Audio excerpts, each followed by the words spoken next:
हे जगदीश्वर, सर्वेभ्य स्वास्थ्य संपत्ति च प्रदेहि। सभी भक्तगणों को मेरा नमस्कार। आज की इस वीडियो में हम लोग मार्गशीर्ष महालक्ष्मी व्रत कथा व पूजा विधि के बारे में जानेंगे। तो आइए इस वीडियो की शुरुआत करते हैं। यह व्रत करने वाले स्त्री तथा पुरुष दोनों मन से स्वस्थ एवं आनंदमय होने चाहिए। इस व्रत को किसी भी महीने के प्रथम गुरुवार बृहस्पतिवार से शुरू कर सकते हैं। विधि नियम अनुसार हर गुरुवार को महालक्ष्मी व्रत करें। श्री महालक्ष्मी की व्रत कथा को पढ़ें। लगातार 8 गुरुवार को व्रत का पालन करें, पर अंतिम गुरुवार को समापन करें। वैसे यह व्रत पूजा पूरे वर्ष भर भी कर सकते हैं। पूरे वर्ष भर हर गुरुवार के देवी की प्रतिमा या फोटो के सामने बैठकर व्रत कथा को पढ़ें। शेष गुरुवार के दिन 8 सुहागनों या कुंवारी कन्याओं को आमंत्रित कर उन्हें समंग के साथ पीढ़ा या आसन पर बिठाकर श्री महालक्ष्मी का रूप समझकर हल्दी कुमकुम लगाएं। पूजा की समाप्ति पर फल प्रसाद वितरण करें तथा इस कथा की एक प्रति उन्हें देकर नमस्कार करें। केवल नारी ही नहीं अपितु पुरुष भी यह पूजा कर सकते हैं। वे सुहागन या कुमारिका को आमंत्रित कर उन्हें हाथ में हल्दी कुमकुम प्रदान करें तथा व्रत कथा की एक प्रति देकर उन्हें प्रणाम करें। पुरुष को भी इस व्रत कथा को पढ़ना चाहिए।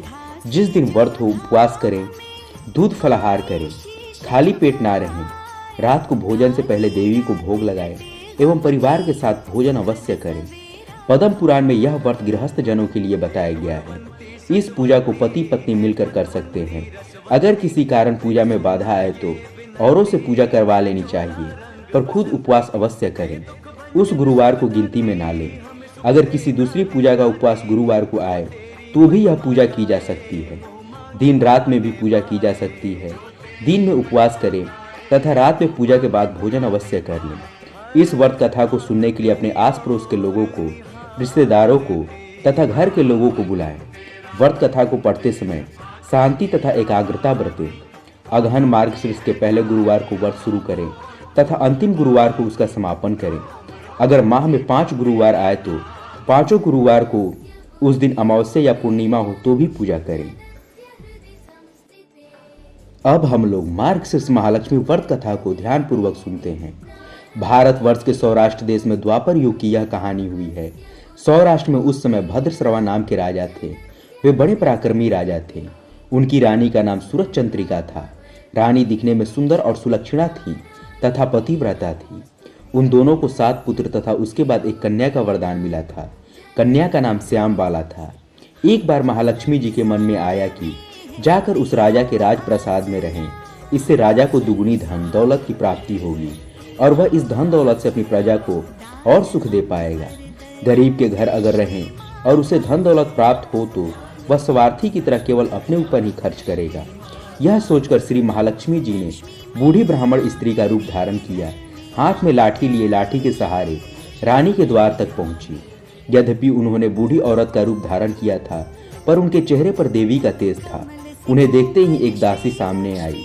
उसने इनका नाम धाम काम धर्म पूछ डाला। वृद्ध ब्राह्मण का रूप धारित माता लक्ष्मी ने कहा, बालिके, मेरा नाम कमला है। मेरे पति का नाम भुवनेश है। हम द्वारिका में रहते हैं। तुम्हारी रानी पिछले जन्म में एक वैश्य की पत्नी थी। वह वैश्य गरीब था। दरिद्र के कारण हर रोज घर में झगड़े होते थे तथा उसका पति रोज उसे मारता था। इन बातों से तंग आकर वह घर छोड़कर चली गई तथा वन जंगल में खाली पेट भटकने लगी। उसकी इस दुर्दशा पर मुझे दया आई। तब मैंने उसे सुख संपत्ति देने वाली श्री महालक्ष्मी जी की कथा सुनाई। मेरे कहने पर उसने महालक्ष्मी का व्रत किया। श्री महालक्ष्मी प्रसन्न हुई। उसकी गरीबी दूर हुई। उसका घर संसार दौलत संपत्ति से भर गया। बाद में पति पत्नी दोनों परलोक सिधारे। लक्ष्मी व्रत करने के कारण वे लक्ष्मी लोक में रहें। उन्होंने जितने साल महालक्ष्मी का व्रत किया उतने हजारों साल उन्हें सुख भोग मिला। इस जन्म में उसका जन्म राजघराने में हुआ है, परंतु वह श्री महालक्ष्मी का व्रत करना भूल गई है। उसे यह याद दिलाने में यहाँ आई हूँ। बुढ़िया की बातें सुनकर दासी ने उन्हें प्रणाम किया तथा श्री महालक्ष्मी का व्रत किसी तरह किया जाए इस बारे में बुढ़िया से पूछा। बुढ़िया से रूप धारण किए हुए श्री महालक्ष्मी माता ने दासी को पूजा की विधि तथा महिमा बताई। उन्हें प्रणाम किया तथा श्री महालक्ष्मी का व्रत किस तरह किया जाए इस बारे में पूछा। बुढ़िया रूप धारण किए हुए श्री महालक्ष्मी माता ने दासी को पूजा की विधि तथा महिमा बताई। इसके बाद वह दासी माता को प्रणाम कर रानी को बताने अंदर चली गई। राज वैभव में रहते हुए रानी को अपने ऐश्वर्य का बहुत घमंड हुआ था। संपत्ति तथा अधिकार की वजह से वह उन्मत्त हो गई थी। दासी द्वारा बताई गई बुढ़िया की बातें सुनकर वह आग बबूला होकर राजद्वार पर आकर बुढ़िया रूपी श्री महालक्ष्मी पर बरस पड़ी।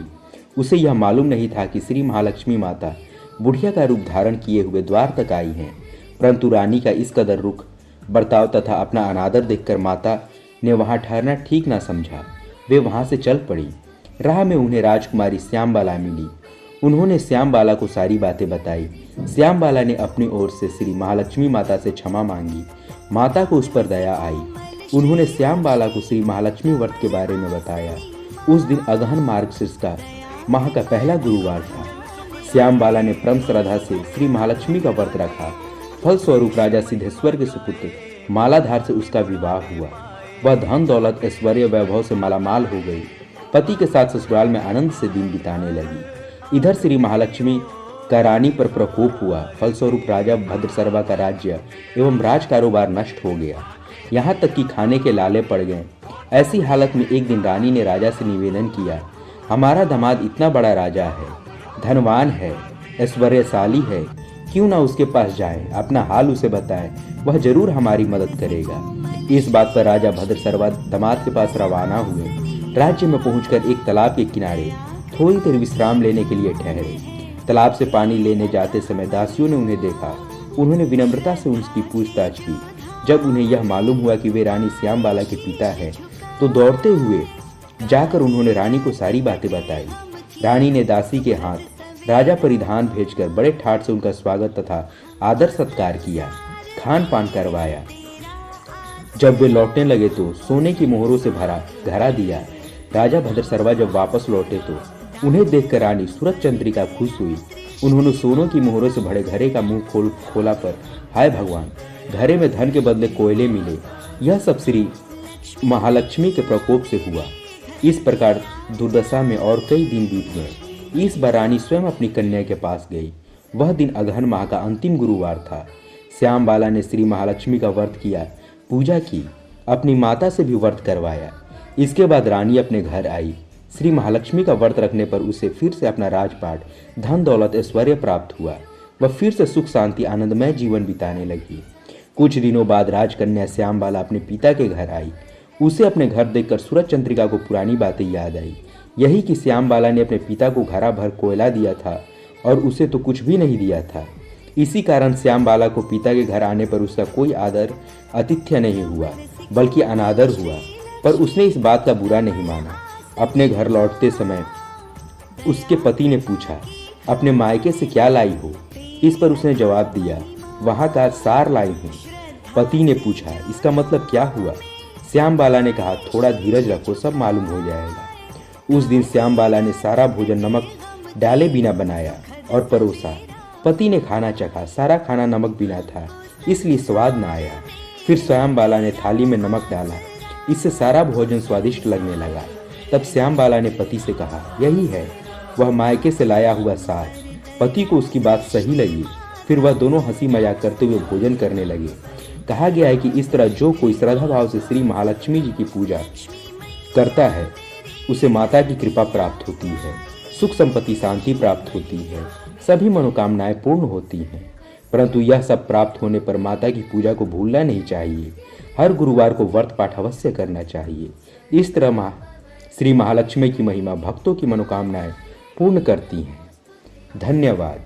अगर आपको ये व्रत कथा अच्छी लगे तो वीडियो को लाइक और चैनल को सब्सक्राइब अवश्य करें।